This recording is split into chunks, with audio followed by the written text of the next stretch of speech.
Looking at our world from a theological perspective. This is the Theology Central Podcast, making theology central.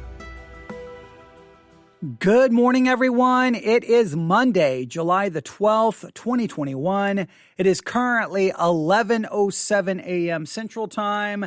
And once again, I'm coming to you live from the sanctuary of Victory Baptist Church, located right here in Ovalo, Texas. Thank you so much for tuning in. If you are listening to me live this morning, as always, feel free to participate using the chat icon there on the Spreaker app. Hit the little chat icon. You can offer thoughts. You can offer your perspective. You can say whatever you would like to say. And if you are not listening to us live and you would like to offer your thoughts and perspective, you can always email me at newsif@yahoo.com. That's newsif@yahoo.com. There are plenty of times I hit the big red go live button. I sit down in front of this microphone and I will throw out some ideas, some theories, and some perspectives. And sometimes when I throw out those ideas, theories, and perspective, from the way I see it, the point of view I'm coming at the subject from, I think that I'm really onto something. I'm like, okay, this is really good. I don't think anyone is looking at it from this perspective. I don't think anyone is looking at it this way. I think this is pretty important. I think everyone should pay attention. And I will, again, turn on the microphone, go live, tell everyone my perspective, offer it up, and I'll be met with a resounding silence. No one responds. No one says anything. No one says they agree. No one says, oh, that's an interesting perspective. I never thought of it that way. No one else is talking about this. I think you're on to something. I think you're right. But I'll just be met with silence. And when I met with that resounding silence, I start thinking to myself, well, maybe I'm wrong here. Maybe I'm not onto something. Maybe I'm crazy. Maybe I'm completely confused about this subject. And then sometimes, it doesn't always work this way, but sometimes a month later, a year later, something will happen. I'll be like, okay, see, I wasn't crazy. I was onto something. No one else understood it. No one else agreed, but I was onto something. Now again, I always say it's difficult to interpret silence. Sometimes when I'm met with that resounding silence and no one responds, maybe I interpret that no one agrees, that everyone disagrees with me, that no one thinks I'm right. Maybe that's not the case. Maybe people just didn't feel moved to send an email. So maybe I interpret the silence in an incorrect way. But it's hard not to feel like, well, wait a minute. I thought that was pretty insightful. I thought I was really looking at this in a way that I was looking at it in a way that everyone else was missing. And when no one responds, it's hard not to interpret it that way. Well, this morning I woke up. I started looking at some different news sites and I came across a news article that made me feel like, yes, I wasn't crazy. I was right. Let me explain. Are you ready? Now, if you've been listening to this program and if you've been paying any attention, there is an ever-increasing controversy surrounding the new president of the Southern Baptist Convention, Ed Litton.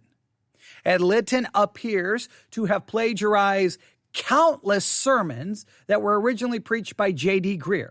It looks like Ed Litton did a 1-year series through the book of Romans, and it appears that most of those sermons were basically taken almost word for word from J.D. Greear. J.D. Greear went through Romans, Ed Litton took that, and then he preached it. Now, exactly what was he thinking? How much was he involved? Did he have a sermon prep team and they were the ones who took it? There's a lot of questions, and the reason there's still a lot of questions is because we're not really getting a lot of answers from Ed Litton. He's not really explaining anything. He's not saying much. So we really don't know exactly what happened, but and in fact, I would argue that because he's not explaining anything, that's continuing to build the controversy and continuing to build speculation of exactly what was going on.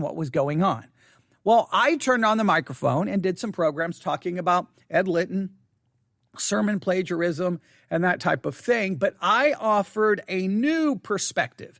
I offered a point of view that I had heard no one else talk about. I've listened to podcasts, YouTube channels talking about the sermon plagiarism, that it's wrong. But I don't think I've come across one, but at least at the point when I first mentioned it, I had heard no one mentioned what I think is a very important perspective that everyone is overlooking. And that is this. Maybe, not in every situation, but maybe it's possible that in some cases, the reason you find this pastor and this pastor preaching sermons that sound identical, preaching sermons that are basically, word for word, is because it's possible that they purchased the sermon from one of these websites where they will basically write your sermon for you or give you a written sermon as long as you give them you pay a subscription fee or you pay per sermon, right? That you can go to these sites and they will basically create your sermon. Well, if Pastor A, let's say, is in Tennessee, Pastor B is in Ohio, they use the same sermon writing service. Then obviously, when you listen to the two sermons, you're going they sound identical. Well, is it that one copied the other pastor, or is it that both of them purchased their sermons from a sermon writing service? And no one has really looked at it from that perspective. Now, listen to me very carefully. I am not saying that J.D. Greer did this. I'm not saying Ed Litton did this. I'm saying that when we're going to start talking about sermon plagiarism, we have to look at this underlying issue that everyone is overlooking, and that is there are services now that will basically write your sermon for you, that will basically give you a completely, we can argue about how well it's done. We'll state it this way. There are services out there that will give you a researched sermon with your sermon title, with graphics. If you use, some kind of PowerPoint or use some kind of slides, they're going to give you the graphics. They're going to give you your intro. They're going to give you your illustrations. They're going to give you your outlines. They're going to give you everything. And for the low price of whatever they charge, you can have your sermons basically prepared for you. Basically, they become your sermon prep team. And no one really wants to talk about this. They just want to, this one plagiarized that one. And look, by all means, we need to get to the bottom of the plagiarism issue with Ed Litton and J.D. Greer and any other situation where it develops. But I think we need to go to the deeper issue about, what about these services that are basically selling sermons so that pastors can preach them? Shouldn't we address that? Well, I brought it up and I was met with a resounding silence. So I started thinking, well, maybe I'm not onto something. Maybe I'm crazy. And then look what I have in front of me. Well, you can't see it. Headline. This was published on July the 8th at 4 p.m. I didn't see it till today, but here's the headline. Ed Litton, all right, we know what's going on there. Plagiarism, okay, we know what's going on there. And then look at the next part of the headline. And sermons for sale. Ding, ding, ding, ding, ding, ding, ding. We have a winner. We have a win right here. There it is. That's what I want to talk about. If there are services out there selling sermons, then it's got to be possible that multiple pastors are going to purchase the same sermon. So it's not that one is copying the other. They're both copying from the place they purchased the sermon. And if they purchased the sermon, is that plagiarism? They purchased it. They now have the rights to it. Does the pastor then bear an ethical, moral responsibility to stand in the pulpit and say, I'm going to be preaching to you a sermon that I purchased this week? Does he have, he purchased it, he owns it. What's the moral dilemma here? What is a pastor's moral responsibility? What would churches expect? Now, I'm not justifying not telling. I'm asking the question. I'm asking the question to get you, because I like getting responses, to tell me what you think. But let's look at this story. All right, here we go. Since newly elected Southern Baptist Convention President Ed Litton apologized for using portions of a sermon by J.D. Greear without attribution, preachers and plagiarism have become a hot topic of conversation. Let's make it very clear. If he apologized for using a portion of a sermon by J.D. Greear without attribution, then the apology is fraudulent because it was more than one sermon. It was sermons, plural. Right? And not only did you just borrow portions of the sermon, you were borrowing personal illustrations, and then you were telling them almost like they were yours. So it goes far more than just taking a portion of a sermon. Let's just get that out of the way. So the apology doesn't even come close to doing what needs to be done here. But let's continue. The controversy began about a week ago when a video posted on YouTube showed Litton had preached a sermon on Romans that borrowed main points and even personal illustrations from a sermon by J.D. Greear, Litton's predecessor as SBC president. Again, let's stop right here. It's more now than one video. There's multiple videos showing that he did this multiple times. Let's just make sure we're accurate here. Let's see here. Redemption Church, Ed Litton's church, has then removed Litton's sermons on Romans from its website, as well as more than 140 sermons from the church's YouTube account. Now, right there tells you something. They got rid of more than 140 sermons. Now, you get rid of more than 140 sermons, there would be no reason to get rid of one of those 140 sermons is if someone went through those sermons and there was no chance of them finding that they were basically plagiarized sermons. If you remove them, that's a pretty good indicator that you're trying to hide something. All right? I would say keep them there and I want to know, and I've stated it a million times, before anyone wants to throw rocks or crucify, get someone fired, I just want to know what made you do it. I want to know what you were thinking, what happened. Explain to me the whole process. You're a pastor of this large church. How are your sermons written? Do you have a sermon prep team? I want to know how this works. Because if you can pull back the curtain and we can see what was going on in the inner workings, it gives us an idea maybe of what's happening in big churches. It can maybe be a warning about the dangers of a big church. Maybe it can tell us, why a pastor would do this.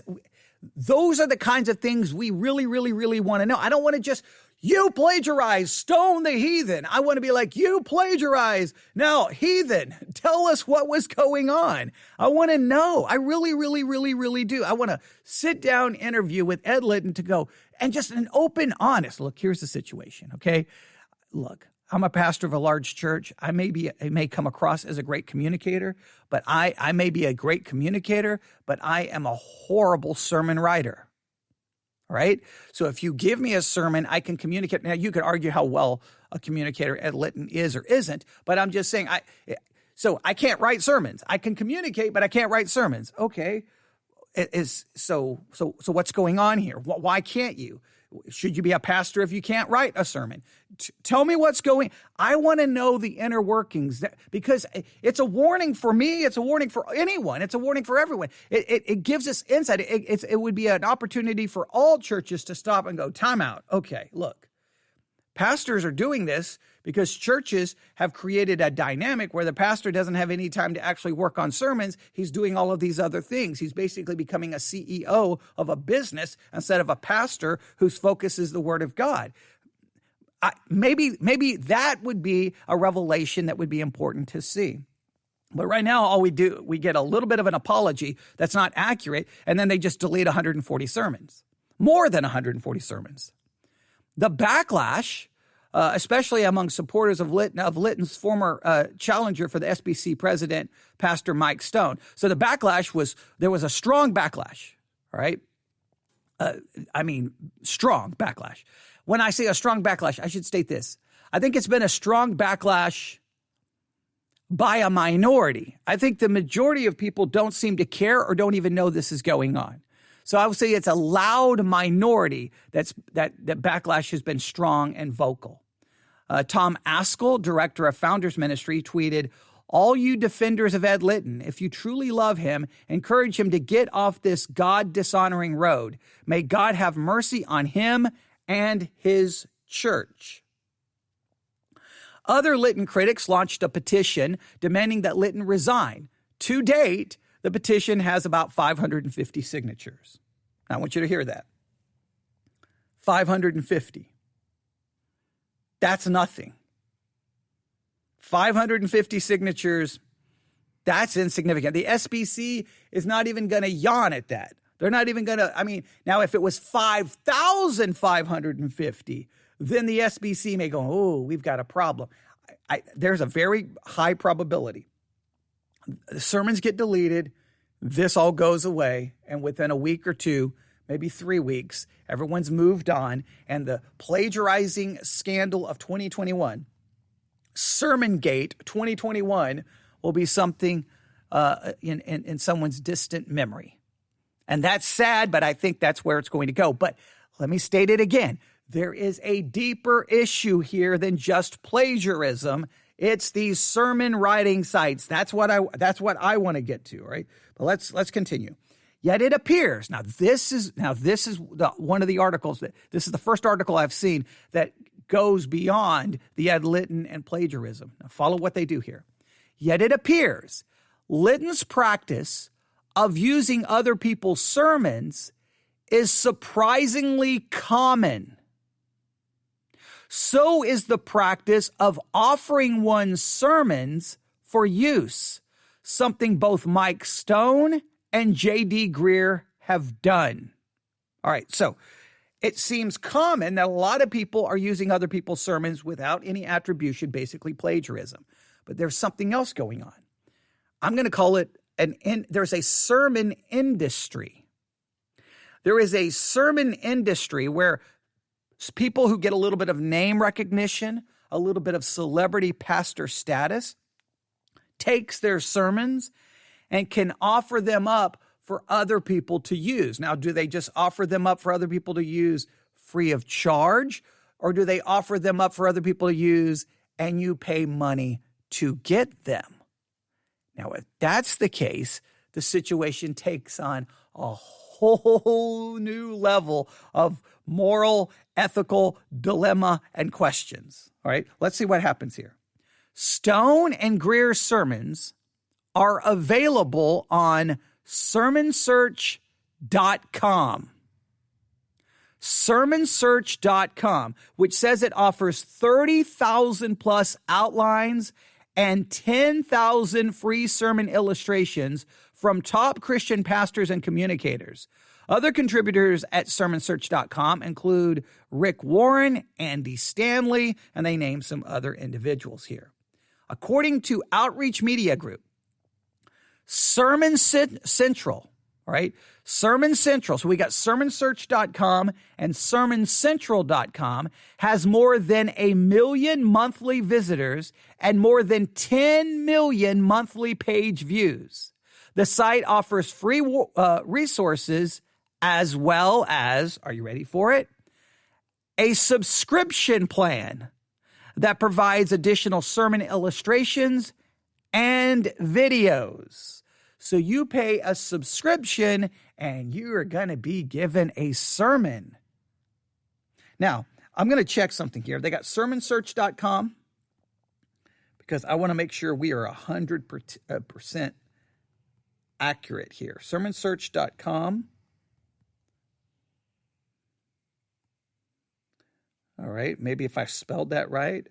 Sermonsearch.com. Yeah, here we go. All right, here's sermonsearch.com. You can get 30 free sermons right now. How does this work? Oh, there's a cart. So that means you can buy sermons. Okay, so let me go here. I go to sermons. All right. Yeah, here's latest sermons. One of the sermons here is non-afflicting love. Non-afflicting love, all right? And it starts off with, so the scripture is Lamentations chapter 3, verses 22 to 33. It starts off with an opening illustration. On a recent trip out, Karen and I had an opportunity to speak with some bikers. Amid the conversation, questions were raised on predestination, free will, and God's actions in the world around us. One concern has to do with how much control God exerts on the world and in our lives. It is a common enough issue. I hear it raised time and time again with responses as varied as everything happens for a reason and it's God's will to where is God amid the chaos of life. It is one thing for us to declare that God is not like one of the, well, it goes on and on and on. I could read the whole thing. But the bottom line is this opening illustration. Now, I want you to hear how this can work. So here, whoever this pastor is, refers to him and Karen were out with an opportunity to speak with some bikers. And all of these issues about predestination and free will can come out.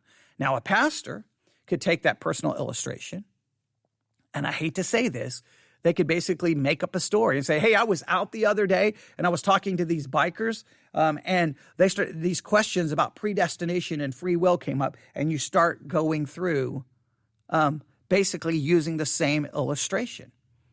And so guess what? You hear one pastor tells the story this way. You hear another pastor tell the story a different way, but it's basically the same story. Just a couple of facts have been changed. I have seen this happen in sermons countless times. I'll hear a sermon. I'm like, wait a minute. I've heard that exact same story in another sermon. And I'll go look and I'm like, wait. Oh, so it's the same story, but this story took place in Ohio. Their story took place in California. Their story took place in 1987. Their story took place in 1993, but the details are almost identical. Now, where did they buy a sermon that had the illustration in it and they just changed it up a little bit? What is going on? And I'm telling you that is happening. So if I go through here, now here we go. Now, after. And I wanted to read more. I know I stopped reading right there in the middle of it, but that's okay. The key wasn't to give you the whole illustration. But as you get down to the bottom, I was going to read all of this, but it will take forever. It stops, and there's the end of your preview. And if I want the sermon, $5.99.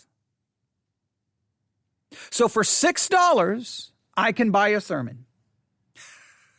I mean, some pastor wrote out their sermon, they submit it, and I guess they get a little kickback. So basically now pastors can sell their sermons, I guess, for an additional revenue stream, their side hustle. So, I mean, really what I should do is I should stop coming here to the church.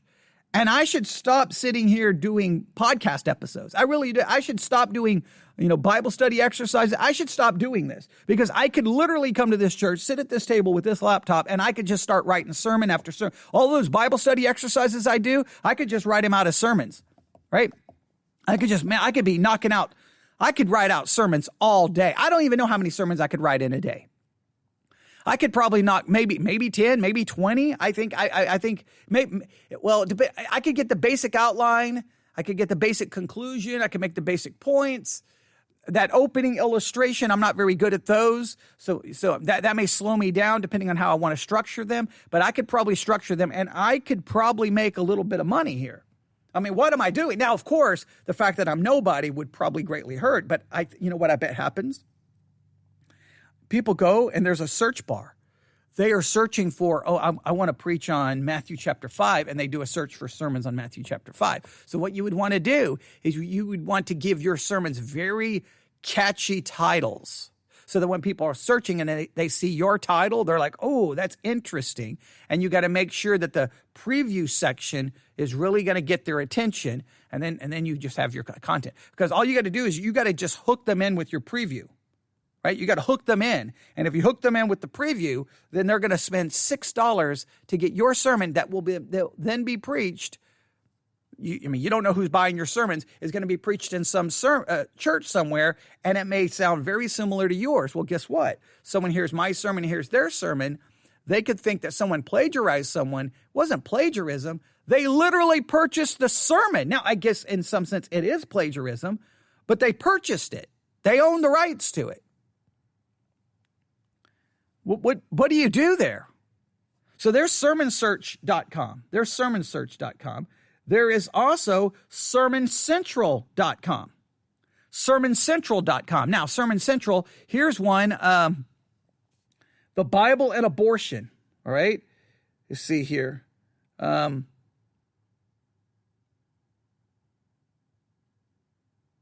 Okay, yeah, this one, let me see here.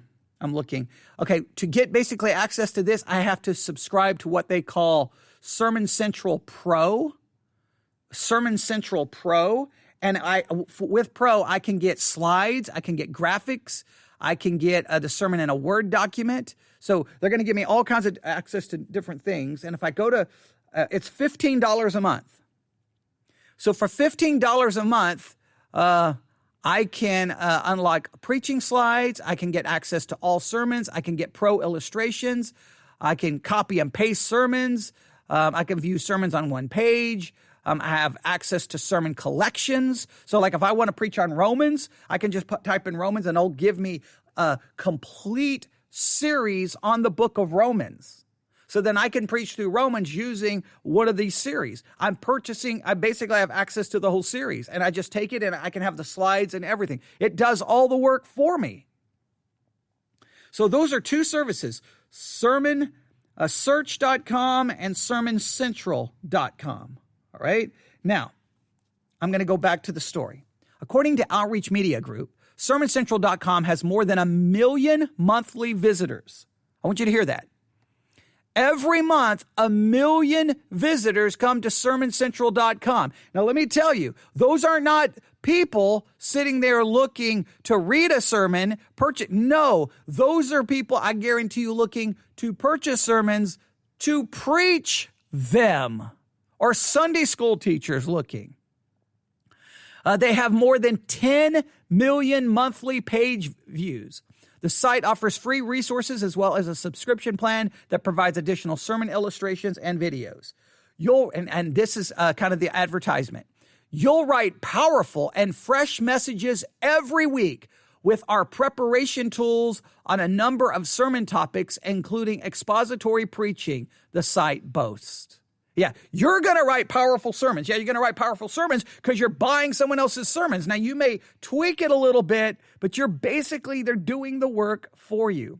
SermonCentral.com says its site can help pastors research and write better sermons through gleaning, but it also warns that the practice can lead to laziness and generic sermons. Shortchange your personal convictions that come with struggling over a passage and tempt you to take false credit for a sermon. Yeah, so in other words, they warn, hey, there's a lot of dangers here. There's a lot of temptations here. But so, hey, be warned, temptation is ahead of you, but come on in and give us some of that money, because nothing says Christianity more than money for a sermon, right? Okay. SermonCentral.com says that its site can help pastors research, write better sermons through gleaning. Okay, well, we just read all of that. Sermon Central also has a statement on plagiarism. All right, so Sermon Central has a statement on plagiarism. Let's see what it says here. Guess what? They've removed the statement about plagiarism. It's been deleted. Oh, wait, here we go. Let's see if I can get to it here. Okay, they've moved it. So when you go to the initial link for the thing on plagiarism, okay, Sermon Audio has tons of written sermons available, paid for by churches publishing the sermons, available for free. Now, that is true. On Sermon Audio, many of the churches will upload a PDF file of basically the sermon notes, and then you can click that, and well, then basically you get a sermon for free. But here's Sermon Central's plagiarism statement on plagiarism. Plagiarism is taking the work of another and misrepresenting it as your own. Sermon Central is adamantly opposed to such misrepresentation and reserves the right to exclude any content posted on the site which it considers at its sole discretion to be in this category. So I think what they're saying here, to me, their statement on plagiarism is this: if you submit a sermon to sermoncentral.com so that people can purchase or subscribe to get to, and they find that you plagiarize someone else, they'll remove your sermon.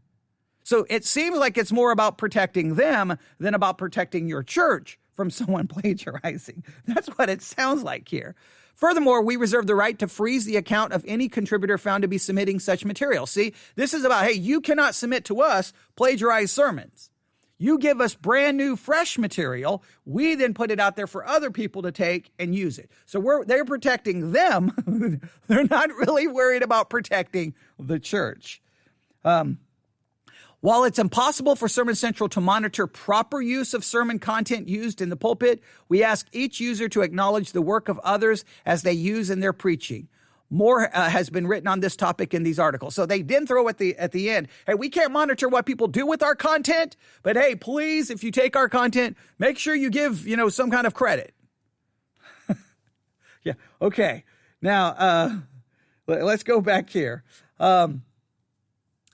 Now, according to this news article, Sermon Central also has a statement on plagiarism, which the site says it adamantly opposes, but apparently some users overlook it. Yeah, some? How about probably a lot of users overlook it? I'll give you an example. It was a Sunday morning. I don't even know how many years ago this was. The television happened to be on for some reason. Typically the TV doesn't come on Sunday mornings, but for some reason it was on Sunday morning, and it was on a local channel. I think maybe we were trying to get a weather forecast to make sure that something was going on with me. I think it was during the winter, some possible winter storm here in West Texas, which will shut everything down. And we had it on, and they were showing a sermon from a local church from I think the church was located in Sweetwater, Texas, which is about an hour from Abilene. And so I was just busy getting ready for church, and I heard the sermon, and I looked over at the screen, and I'm like, I saw the setup they had on their stage, and I was like, wait a minute. And I kept listening to the sermon, and I told my daughter, I said, hey, go look this up. And I can't remember what where I told her to look it up at, but she looked it up, and she pulled up the sermon. I said, follow along. And I went and came back into the room, and she's like, Dad, it's the exact same sermon, word for word. And I'm like, yeah, okay, well, that's what I thought. And they were not giving any, of course, attribution or credit. This kind of stuff has been going on for a long time. Again, the point we have to get to this. Pastors are standing in pulpits preaching sermons that they bought either from the Docent Group, sermonwriter.com, Sermon Central, and let's see, I got to get through all of these. You got the Docent Group, you got sermonwriter.com, you've got sermoncentral.com, and sermonsearch.com. Those are just the ones that I know at the top of my head. And two of them are mentioned in this article. As one of our listeners just pointed out, Sermon Audio, I know that that's not their intention, but Sermon Audio, those pastors are uploading the PDF notes. Now, it could possibly be, I'm going to upload the PDF notes to my sermon so that people can follow along. That could be great. But I guarantee you, there's people out there clicking on those PDF notes, hit print, there's your sermon. There's your sermon. This is going to have to be discussed. Let's see. Let's go back to the story. Okay. I got to find out here. The whole practice has proved a bit much for SBC pastor Joe Thorne, lead pastor of Redeemer Fellowship in St. Charles, Illinois. He tweeted, "Some people share their sermons like Greer for others to use. Some people preach those sermons as their own, like Lytton. Am I reading this right? Some sell their sermon series for $449.25 for you to use it." I want you to hear that. Some people are selling their sermon series for $449.25. And the person who is doing this is Mike Stone, which I think Mike Stone was one of the candidates for becoming the next president of the Southern Baptist Convention, if I remember correctly. Here we go. If I go to sermonsearch.com, they got a link here. Here's the shopping cart. So there's 75 items here in this shopping cart, right? And let's see what we have here. We have a sermon called Faithbook, Why You're Going to Like the Gospel of John. Somebody ought to testify. How does a sinner get saved? Jesus is glorious. Behold the Lamb. I guess this is all sermons from the Gospel of John. That appears what this is. So this is a series on the Gospel of John. And when I get ready to get down to the checkout, guess what? It's $449.25. Each sermon basically is $6, it appears. That is insane. $449. Now, in a small church, there's no way I could drop $500 on sermons, okay? We don't have the money to do that. In a large church, it would be interesting. Does anyone pay attention? Hey, there's a $500 charge here for the church for a sermonsearch.com website. Anybody know what's going on? Oh, well, I needed some sermon prep material. Yeah. You needed a series of sermons. So that means I want to know how the revenue sharing works here. So Mike Stone, these are supposedly his sermons. They're submitted to Sermon Search. They go for $6 a pop, or if you put all 75 in a cart, they cost $449.25. How much of that money goes to Sermon Search? How much of that money goes back to the pastor who wrote them? I'm telling you, I am in the wrong business. I'm in the wrong business. I sit behind a microphone and put out content for free. I am an idiot. Okay, I'm a complete moron. I need to be using my time sitting right here in this sanctuary writing sermons. That's what I need to do. I could make some. I don't know how much money you can make doing it. I don't know how many I could sell. I really want to try it just to see, but it would be unethical. But I really would like to know how much money I could turn around.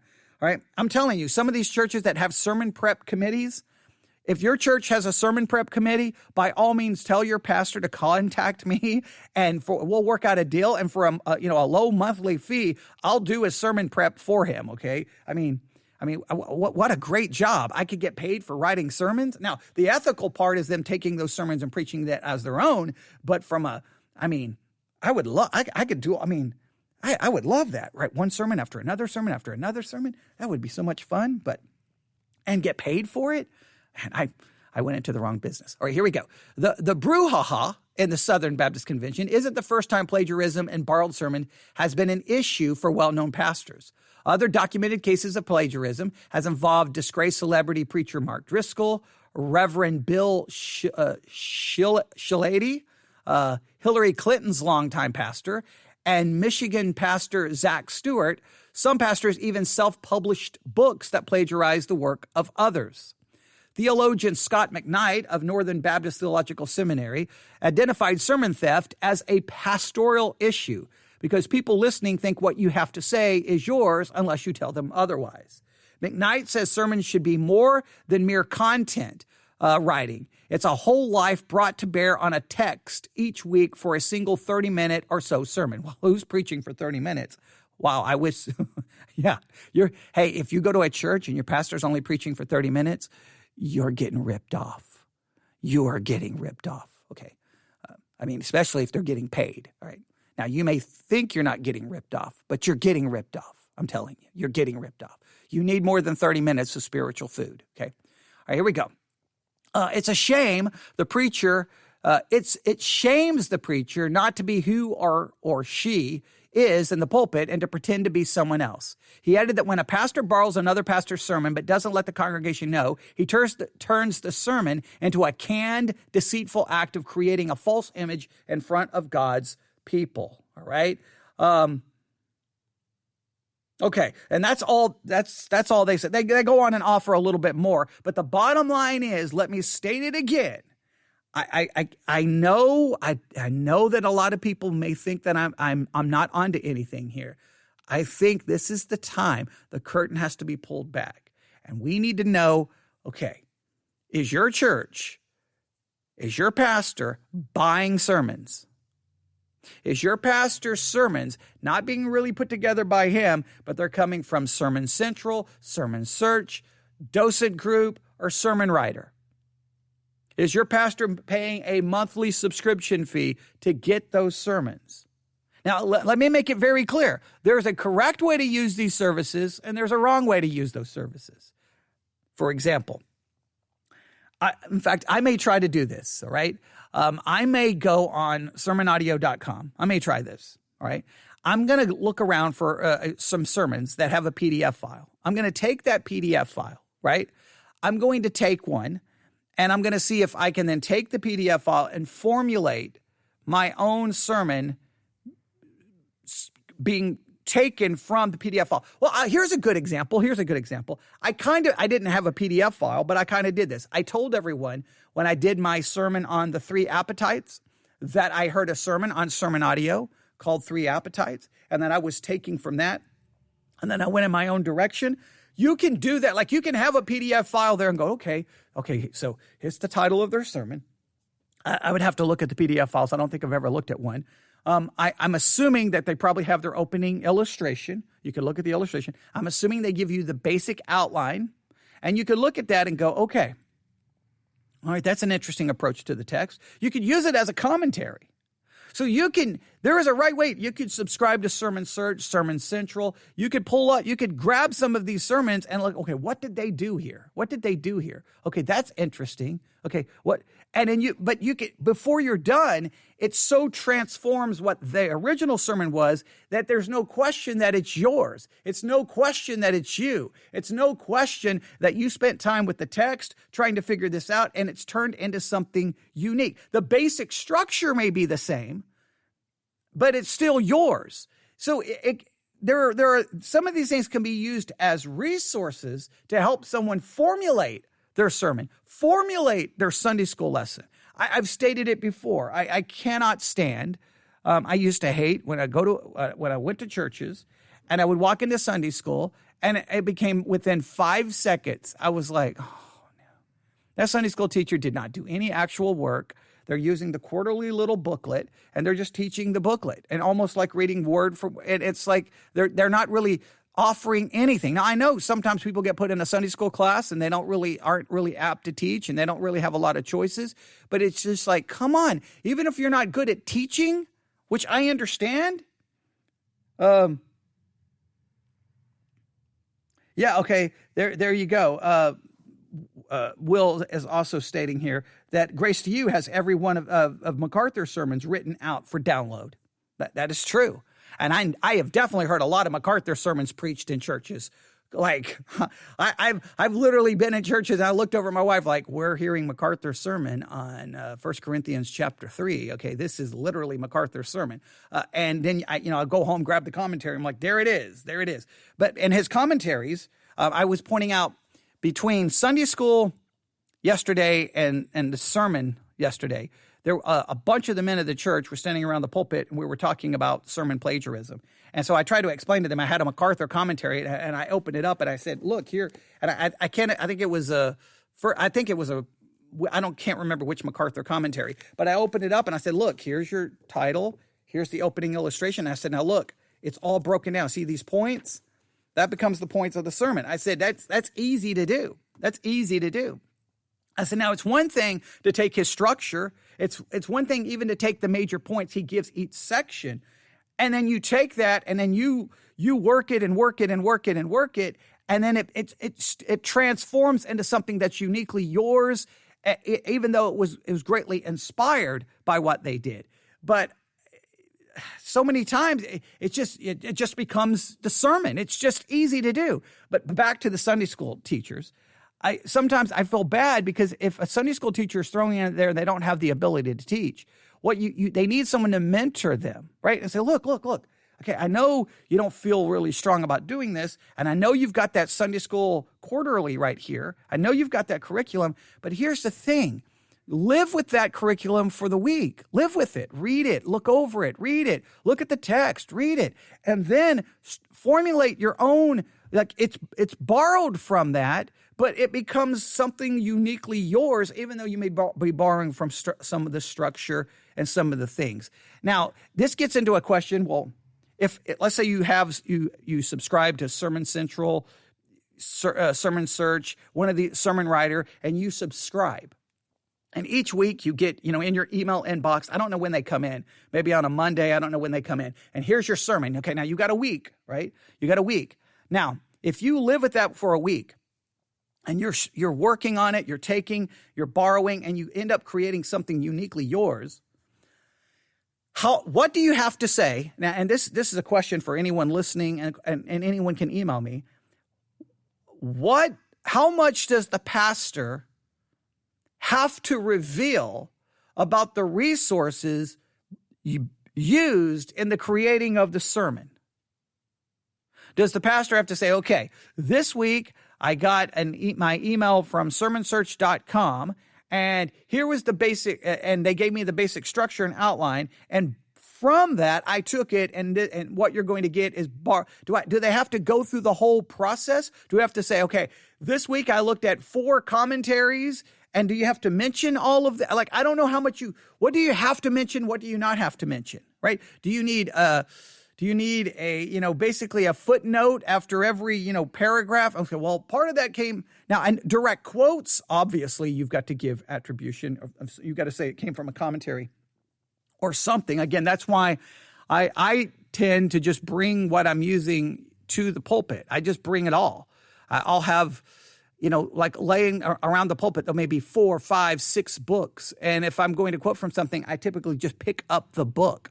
Now, sometimes I forget. Now, usually, though, I'll say, I think, I'm throwing pencils across the table. I think typically I will say, now the church can see what I'm reading. Sometimes I think I say something like, okay, this commentary says this, or this commentary says that. I may not give the name of the commentary, but the people in the church can see what it is. So I think that's a question as well. How much you're going to be influenced, you're going to be borrowing, you're going to be using all kinds of resources to put it together. You're going to be putting it all together. Now, what do you do with it? I'll try to throw this. I'm just throwing out a lot of ideas here. For example, because we're in Romans 8 here at Victory Baptist Church, and there are 6 words that I think every Christian should know that I'm trying to get us to. I believe before we start diving into those 6 words and we start looking up the Greek and we start getting into some of those complicated issues, that really the greater issue here is the providence of God. So I was like, I'm going to do some teaching on the providence of God. Well, if I'm going to do this, I'm going to be greatly influenced by Grudem. So I'll just bring Grudem to the pulpit. I bring Grudem to the pulpit, and yeah, I do a lot of reading from Grudem, but if you listen to what I read and how much I get, it still transforms, and not just straight right from Grudem. It becomes all these additional things that I bring to it. So you can still transform it. Now, you still need to give the original source, obviously, but it can still be transformative. My fear is when it's no longer transformative. Like, okay, yeah, you spent the week with MacArthur's commentary. Did you spend a week with the text? MacArthur's commentary may help you structure the text. It may give you an idea and how MacArthur approached it, but did you live with the text? The men in my church were laughing. They go, yeah, when you usually bring commentaries, you usually spend half of the sermon criticizing the commentary, not borrowing from the commentary. Well, what I tend to do is bring the commentary and go, okay, here's how MacArthur approached it. Here's how what commentary is this? This is how the New Testament commentary approached this. This is how Warren W. Wiersbe approached it. Now, what should we do with all of this? I usually use the commentaries to bring all of the different approaches to the text and then try to take us through to figuring it out. I just think that this plagiarism discussion is only scratching the surface to what is going on in churches. And we have to have an honest conversation. We have to have an honest conversation. Clearly, all of these sites have been out there for a very, very long time. Clearly, their sermons are being put online so that you can download. They're right there so that you can read. That you've got services that you can subscribe to that will give you the sermon. And I think a lot of that has existed for a very long time, and the average person sitting in the pew has no clue that these services were out there. Now it needs to come out. And then pastors I want to know from pastors who use the services, I want to know what you're thinking. I really do. And here's the reason I asked this. I have heard it said, I cannot even tell you how many times. I've had pastors, especially back when I was bivocational, I've had pastors call me and say something like this. Okay, so they're like, it appears that you teach Sunday school, you preach Sunday morning, you preach Sunday night, and you preach Wednesday, and you have a full-time job, and you do a podcast. And I remember back then going, yeah? They were like, I don't know how you can do that. I have trouble just getting one sermon ready. I can't do Sunday school and Sunday morning and Sunday night. I can't do that. And I'm always like, okay, I'm always baffled. Like, why can't you? And it seems that many pastors really struggle in writing sermons. They really, really, really, really, really, really, really, really, really struggle. And so then they're sitting there in that office and they don't know what to do. They don't know what to do. And it's got to be like a fearful thing. Oh, I've got to preach Sunday morning and I don't know what to do. And well, here's all of these services out there. So why wouldn't you be drawn to them? I just don't know I need pastors to explain why they don't know what to do. I think here's the reason. I think, and maybe I'm wrong. I could be completely wrong here. But again, I like to turn on the microphone and throw out ideas that no one else is mentioning. I think here's the fear. I think there is a template for how a sermon is to be done. And it's what people expect. When people sit in a pew, they expect a certain template to be followed. Whether they know it or not, it's almost like their brain has been conditioned. And it goes something like this. You start off with an icebreaker or a little joke, right? Something to kind of get everyone going. You have a good powerful opening illustration. Then you have your 2 or 3 points, right? 3, maybe 4 points. Even in an expositional kind of sermon, it's still really the same way. You still follow the basic template, kind of, a little opening thing to get everyone comfortable, your opening illustration. Then you break the text that you're looking at, 3 or 4 points, boom, boom, boom, boom, and then a closing illustration. And it's got to be structured and it's all got to be put together in a very cohesive way.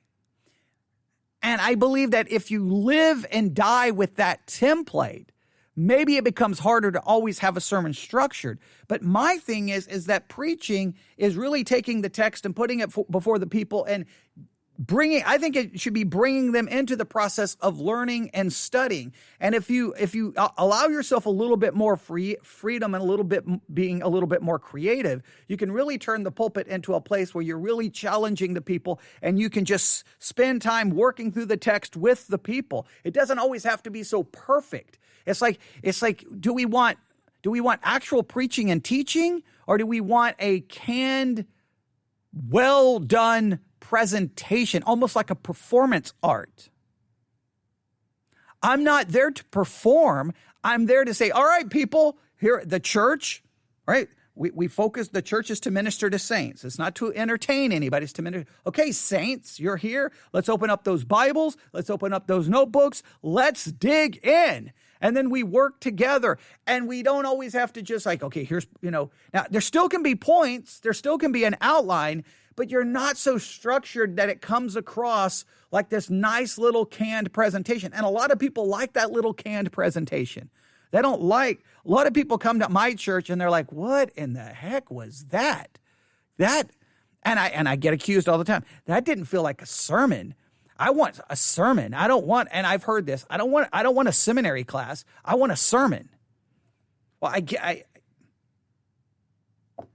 and I guess if you want that sermon, you're going to get the canned, nice cut presentation. And I think that that's going to require pastors maybe not to have to struggle, especially if they've got a lot of preaching responsibility. So then what happens is the pastor then basically delegates. Okay, I can handle Sunday morning. I cannot handle Sunday school. You got to do Sunday school. I can't handle Sunday night. You handle Sunday night. Now, for me, I want every opportunity. I mean, I don't want to give up Sunday school. I don't want to give up Sunday night. I don't want to give up anything. In fact, if it was up to me, our church would meet Monday, Tuesday, Wednesday, Thursday, Friday, Saturday, Sunday. We would have services in the morning, have services in the afternoon, have services in the evening, and maybe even come back for a midnight service. All right. And I would not have enough time to cover everything I want to cover. So, but again, I can do that because I think the way I approach it is far different than others.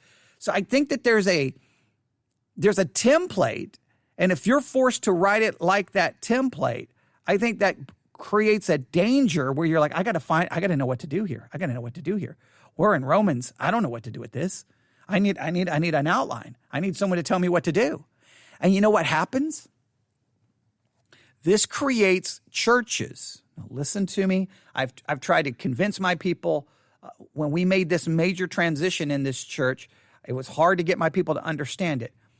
I think what happens is that churches remain in this level where all they do is they're learning theology, they're learning scripture, they're not, in a sense, doing hermeneutics and doing theology. In other words, it's like you come to the text, you're in Romans, and in Romans you may have like, whoa, there's like, in church history, there's like 15 different approaches to this passage. There's all of these difficulties. But in many churches, you never know that. They may say, well, there's a lot of different opinions, but it's really not that complicated. Here's what you need to know. And here's my 3 points, and we're done in 45 minutes. Right? And you don't really get to actually then participate in hermeneutics and actually doing theology. It's just, it's given to you in a very canned presentation. It's right there. It's all tied up in a nice little bow, and you think it's simple, but it's not. So if you're willing to go, okay, man, this passage in Romans, this is going to be a train wreck. Okay, let's work through this. Let's go through it this way and that way. It's not nice and neat, but it's getting the church not simply to just learn something. They're in a process of doing theology, doing hermeneutics. They're going through it, working with it together. Now, the majority of people hate my approach. They want those nice little canned sermons, all nice and neat, no struggle, no confusion, no difficulty, 3 points, opening illustration, closing illustration, and they're gone in between 30 to 45 minutes. Well, that creates a environment where the pastor has to have it nice and neat. And and in many cases, the church also wants graphics on a screen. They want PowerPoint slides. They want all of that. Well, you're going to have a team you're going to rely on something. So why not go to a website where they'll give you the slides, they'll give you the illustration, they'll give you the outline, they'll give you the graphics. You're going to be motivated to do it that way. I'm never using graphics. I'm never using PowerPoint slides. Never under any circumstances, because I cannot stand that. All right. So, but my job is like, okay, guys, here we are. Here's the text. Let's work through it. Let's work through it together. Let's figure this out. Like when the way I did my Joel overview, I could have done the Joel overview like most pastors, right? If you listen to that, it was like an hour and 15 minutes. I could have done my Joel overview the way every other pastor does. You grab a Bible handbook, you grab a Bible dictionary, and you just formulate, okay, here's the outline for the book, here's the author, here's the date, and you can make it nice and neat and just run right through it through everybody. But I didn't do that. I had my church, okay, we're going to use a Bible dictionary. Let's go through it. And then when we got to the outline, what did I do? I then challenged my people. I didn't just give them the outline. I gave them the outline, and then we went and challenged the outline. We looked at the section and go, okay, what could it be this? Could it be that? And we worked through it. That's not, but when you're doing those nice little canned things, you've got to just go find the thing that will give it to you in the most concise way, and you just take it and you make it yours. I think we've created a church environment. I'm not excusing plagiarism. I'm not excusing buying a sermon and making it out to be your own. I'm saying we've created an environment that I think makes it very tempting to do some of these things. And I think many pastors and I hate to say this, I think some pastors feel like all the work I'm doing on a sermon and the amount that people actually care. I mean, I did that podcast episode about, are sermons a waste of time, where we've got all of this research that basically whatever you preach today is going to be forgotten by next Monday. In fact, it'll be forgotten probably by tomorrow. And there's all kinds of research showing that the average church member cannot remember what was preached in their sermon, what was preached in the sermon a week ago. Well, then why do you even care? Why are you putting forth the work? Pastors get discouraged. Why am I going to put forth hours and hours and hours and hours and hours of work if no one's going to remember it a week later? I'll just get a nice little canned sermon and everyone will be happy. I'm just trying to I want to understand this more than I want to just condemn it, right? I want to understand it. Look, when 1 million people are visiting a sermon writing website a month, 10 million page views, this problem goes far deeper than you probably even, we're not even scratching the surface, okay? It's like, we see that iceberg up there? You see the top of it? Okay, that's only a part of the iceberg. The iceberg is all below the water, and we're about to hit it, and the ship is going down like the Titanic. In a sense that we're just scratching the surface, and as people start pulling back, they're going to find out, whoa, how many pastors buy their sermons from these sites? Whoa, how much plagiarism is actually going on? And I think pastors, this is where pastors need to speak up and explain what's going on. Look, if you're struggling, I would hope your congregation would understand. Say, man, I'm having a hard time coming up with sermons. I've been doing this for 10 years and I'm burnt out. Now, I've heard pastors about being burnt. I don't understand about being burnout. I don't get it. I want to teach. I want to teach. I can't teach enough. I can't teach enough. Now, you could argue, you may argue, you need to experience burnout because your sermons are garbage. I can understand that people don't like the way I do things, but I just think the way I do things is at least protects me from the danger of needing the canned presentation. When I was younger, I did fear that I needed that nice, neat little okay, I got to put this together. But because of my personality, I could never just simply go, oh, that's how they preached it. I'm going to preach it the same way. Now, I definitely used MacArthur's outline structures. I definitely used a lot of that when I was younger, but I couldn't just preach it. Me always came through because I spent time with the text. So I guess I can understand the temptation. Maybe we need to blow up. Maybe all churches need to stop and look at what are we actually doing Sunday morning, 11:15, 11:20, 11:30 a.m., whenever your church has their morning sermon. What's really going on there? What's the goal? What are we trying to accomplish? Is it like a staged presentation where you're just kind of, giving them something nice and neat, or what's the real goal? And pastors, I would like to know what pastors are struggling with, because I think there's a lot going on here. So I saw that this morning. I had to come out here. How long have I been talking now? Man, I've been talking an hour and 2 minutes. I apologize. I'm not even looking. Usually I look over at the clock. I take it off my glasses. I'm not even looking at the clock. I don't even care because there's just so many thoughts I have on this subject. I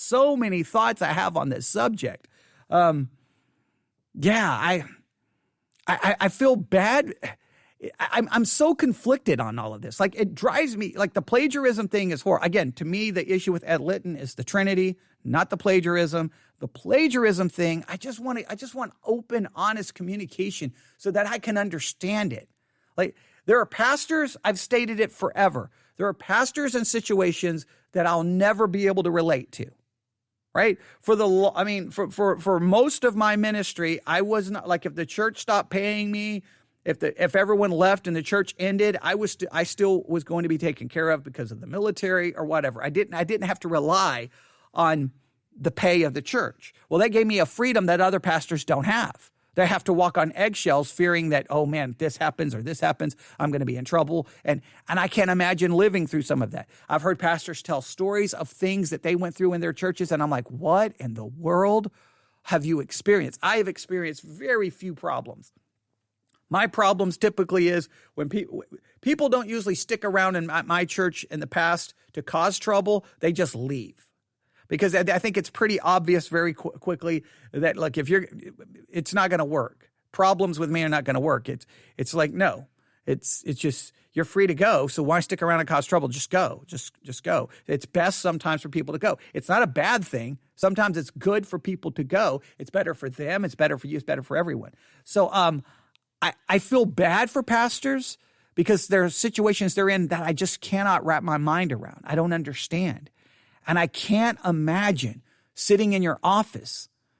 It's Friday night, Saturday night, and you're sitting there going, what am I going to do? What am I going to do? I got to preach. I don't know what to do. I don't know what to do. I don't know what to do.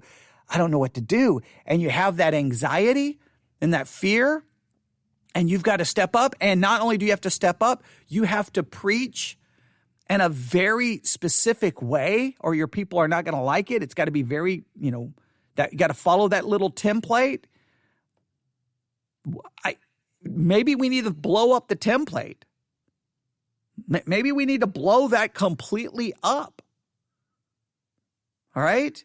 I mean, maybe we need to. And I know that when you preach, there's a lot of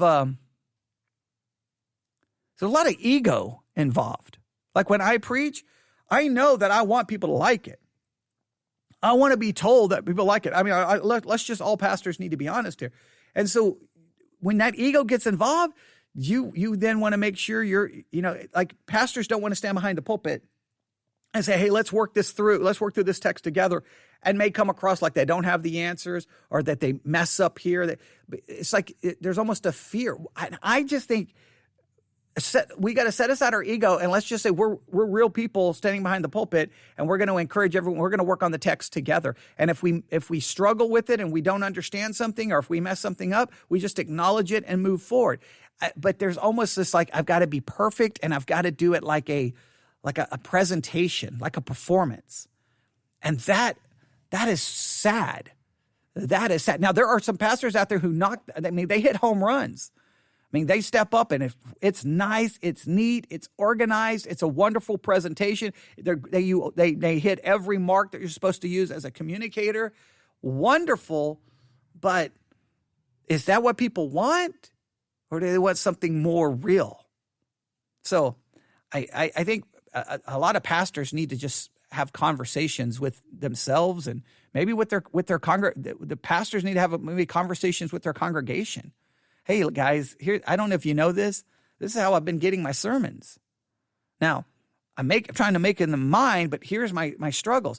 I always hope for like some, beautiful picture where everyone's being open and honest and we're talking about our struggles. I don't know if that's ever going to happen, but there's a lot going on with these websites and people buying sermons. And how do you submit your sermons to be sold so that people can then preach your sermon?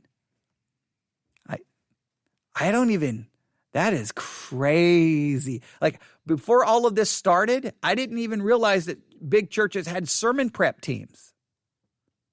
There's a team of people who you meet, and they're going to help put together the sermon. What is that? Sermon by committee? I don't even understand some of the things going on in the church. Maybe this will get us all to stop and think and to relook at what we do. All right. So I don't know. That was my thoughts. That kind of went in a completely different direction than I guess, because I'm so conflicted on all this. I really feel bad for pastors in this. At the same time, it irritates me. But at the same time, I think there's this deeper issue that nobody wants to talk about. And that's like, hey, you can have pastors that appear to be plagiarizing. They bought their sermons from the same store. So it's not that one plagiarized the other. They both bought the same sermon. Now, if you buy it,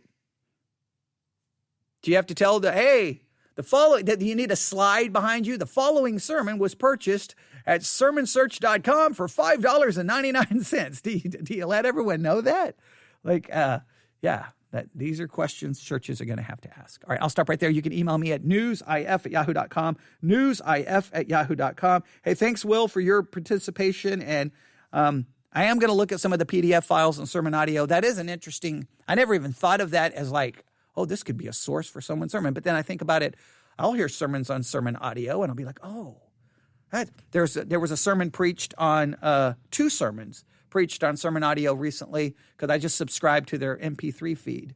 And one was on 3 kinds of leaven. And they do something weird, because one of the leavens is the leaven of Herod, but they refer to it as the leaven of the Herodians. And I'm like, oh, that's an interesting approach. So I was going to take it and work on it. I've got notes here, but I haven't really figured out what I want to do with it. And then I heard a sermon the other day, I think driving home from church, that was from sermon audio, that was on the parable where the woman introduces leaven. It's like the kingdom of heaven is like unto leaven. And it's like, well, wait a minute, leaven is usually bad. And they kind of offered some thoughts, and it was kind of a broken mess in some ways, the way they did it. So I was like, there's all these sermons about leaven recently. All right, so I'm sitting here like, so at some point, that's going to show up somewhere in a podcast episode and a sermon. It's going to be motivated by that, but trust me, it's going to be mine. Now, I typically will say, I listened to a sermon and I heard this, and now we're going to talk about it. I usually will say something like that. I try. I hope I always do so. I don't think I forget. As much as I know there's ego in me, ultimately, I don't care if I look like a fool and I look stupid. And that's why I do the risky Bible study exercises that way, the way I do them. I end up looking foolish and stupid, right? What was the Greek word I messed up the other day? I've been saying it wrong for, 10 years. I found out on the air that I was saying it wrong. Okay, I was embarrassed by that, but I guess you can, is the sermon about you, or is the sermon about just trying to get people into the text? And if it becomes about you, then we all have a problem. So I got pastors have got to be influenced by things. We got to at least allow the room for influence and taking from other things. We just got to figure out what part has to be clearly articulated that, okay, like you borrowed it from this, but it transformed into something completely different. How much credit do you have to give to the original when the original is barely even seen anymore? Like what do you do there? So I think there's going to be a lot of questions about this, depending on how big this controversy becomes. But I'll stop right there. All right, everyone have a great day. God bless.